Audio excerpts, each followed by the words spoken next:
Assalamualaikum warahmatullahi wabarakatuh. Nama saya Mila Hanifa Batubara, INPM 2003090081 dari Fakultas Ilmu Sosial dan Ilmu Politik, jurusan Kesejahteraan Sosial kelas 4 di pagi. Di sini saya akan memenuhi salah satu tugas mata kuliah psikologi untuk pekerjaan sosial, yang dimana saya akan menjelaskan mengenai bahan perkuliahan pertemuan ke-7 yang bersumber dari bahan buku yang berjudul Sosial Psikologi, yang saya ambil dari bahan bab 6 yang isi buku pada bab 6 tersebut mengenai pengaruh sosial. Bagian 1, kesesuaian dan kepatuhan. Perbedaan yang dibuat di sini antara dua istilah ini yang sering digunakan secara bergantian adalah sementara kesesuaian berkaitan dengan tanggapan terhadap tekanan tidak langsung, kepatuhan berkaitan dengan bagaimana kita menanggapi pemerintah langsung. Kesesuaian ketika seorang individu menjadi bagian dari suatu kelompok, individu tersebut dipengaruhi oleh kelompok itu dalam kaitannya dengan cara merespon rangsangan. Lalu muncul pertanyaan, mengapa orang menyesuaikan?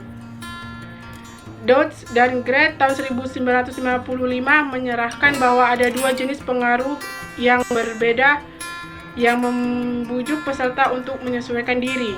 Yang pertama, pengaruh informasi orang lain dalam kelompok memberikan sumber informasi dalam kasus ambiguitas dan ketidakpastian.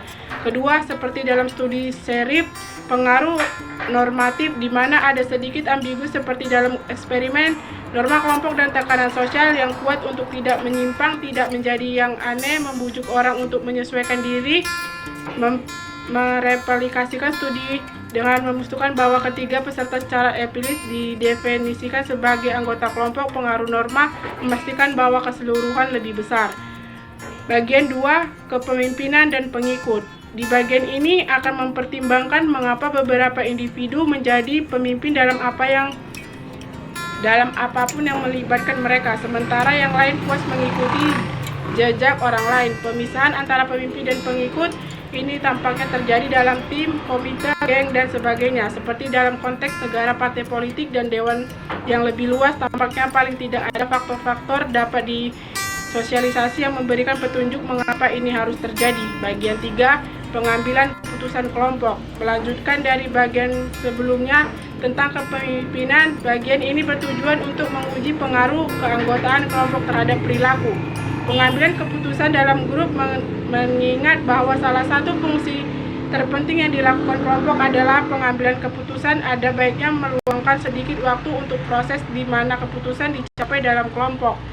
Dalam model yang disebut skema keputusan sosial memiliki hubungan ketatnya aturan yang diadopsi dalam diskusi yang mengarah pada pembentukan keputusan hingga pemusatan kekuasaan. Bagian terakhir yaitu bagian 4, pengaruh masyarakat. Le Bon tahun 1908 mengamati peristiwa selama periode gejolak sosial yang besar di Prancis, mencoba laporan tentang perilaku orang banyak dalam revolusi Prancis tahun 1984, selalu secara intelektual lebih rendah dari individu yang terisolasi, berubah-ubah, percaya dan tidak toleran, menunjuk kekerasan dan keganasan makhluk primitif.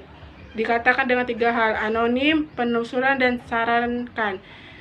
Cukup sekian presentasi dari saya. Kurang dan lebihnya saya mohon maaf. Saya akhiri dengan salam. Wassalamualaikum warahmatullahi wabarakatuh.